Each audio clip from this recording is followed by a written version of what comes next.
बहुत बहुत धन्यवाद बड़े भाई आदरणीय वकील साहब जी।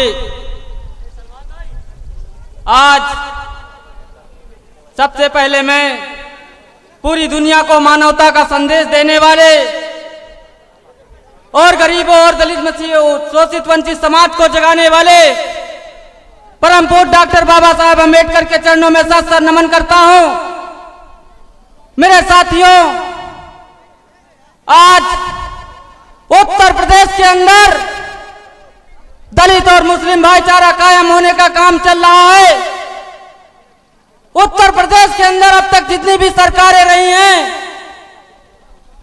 चाहे वो समाजवादी पार्टी रही हो, चाहे बहुजन समाज पार्टी रही हो, मेरे साथियों, आज जो शेरे हिंद महबूब नेता बैरिस्टर असदुद्दीन ओवैसी साहब, जो कि हैदराबाद की धरती से चलकर हम सबके बीच हक और हकूक की लड़ाई लड़ने हम सबके बीच में आ रहे हैं। मेरे साथियों, रामनगर विधानसभा के आयोजक बड़े भाई अरुण कुमार श्रीवास्तव विकास जी, जिन्होंने इस विधानसभा के अंदर एआईएम पार्टी को बताया है कि यहां पर जितने विरोधी परस्त हैं वो आज विकास भाई को लोहा मानने का काम कर रहे हैं। 70 सालों में मेरे साथियों, चाहे वो दलित समाज रहा हो, चाहे मुस्लिम समाज रहा हो, आज हमें सताने और वंचित से, हमारे अधिकारों से वंचित करने का काम हमें किया गया है। मेरे साथियों, मुझे ऑटो रिक्शा नहीं चाहिए, मुझे अपने हक और हकूक की लड़ाई को हमें अपने अधिकार चाहिए। मेरे साथियों, आज उसी अधिकार को हैदराबाद की धरती से चलकर हमारे महबूब नेता बैरिस्टर असदुद्दीन ओवैसी साहब बहुत ही कम समय में हम सबके बीच आने वाले हैं। मेरे साथियों, आज हम यहां पर जमा हुए हैं। आज जमा होने का कारण है कितने दिनों से हम सताए गए, हमारे अधिकारों को दाबा गया। इसकी लड़ाई लड़ने की आवश्यकता हमारे महबूब नेता ने देखा कि यहां नहीं, पूरे भारत में शोषित और वंचित समाज को सदियों से सताया जा रहा है। मेरे दोस्तों, आपको मैं बताना चाहूंगा, हम इस देश के किराएदार नहीं, पूरे हकदार हैं।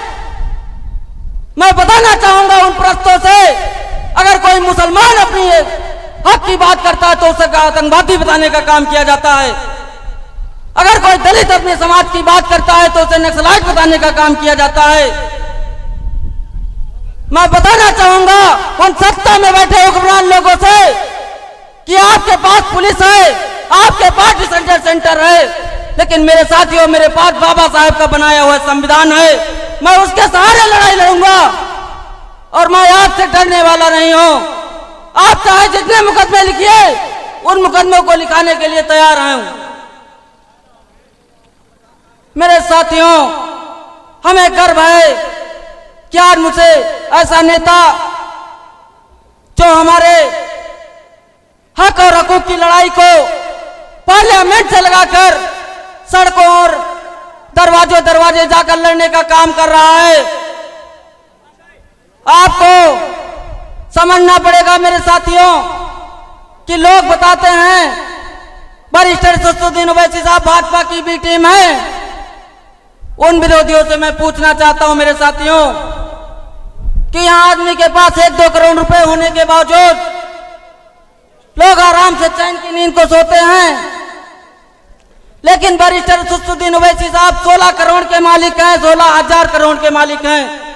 मेरे साथियों, अगर वो आप दरवाजे हमारी आपकी लड़ाई को लड़ रहे हैं तो सिर्फ कुछ नहीं, वो हमारे हक और अधिकार की लड़ाई को लड़ रहे हैं। आज हमें अपने अधिकार चाहिए, आज मुझे अपने हक चाहिए। आज हमारे समाज के लोग आईएएस डॉक्टर बनना चाहते हैं, आज हमारे समाज के लोग ऑटो रिक्शा नहीं चलाना चाहते हैं। मैं माध्यम से आपको बताना चाहूंगा, किसी मजलूम के हक को दिला देना बगावत है, किसी सोते को गफलत से जगा देना बगावत है। तो मैं भी बाकी हूं, मेरा मजहब बगावत है। और मेरे साथियों, जिस कौम का झंडा और डंडा मजबूत नहीं होता है, वो कौम कभी देश पर राज नहीं करती।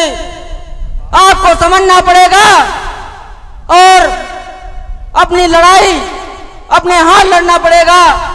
और अगर आप इन परस्तों के सांप्रदायिक ताकतों के सहारे बैठे रहेंगे मेरे दोस्तों, तो आप एग्जाम्पल त्रिपुरा जैसे प्रदेश में देख रहे हैं। अब ज्यादा समय नहीं है। अगर आप लोग एकत्रित नहीं हुए, आप लोगों ने अगर इस विरोधियों के चक्कर में पड़े, तो मेरे साथियों वो समय अभी उत्तर प्रदेश के अंदर आपको शायद देखना पड़े।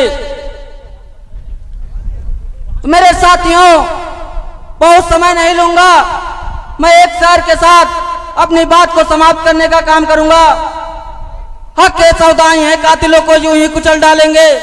हक के सौदाई हैं, कातिलों को यूं ही कुचल डालेंगे। मैंने जिस दौर को चाहा है बदला है, जिस दौर को चाहेंगे बदल डालेंगे। खुदा हाफिज, जय भीम, जय भीम।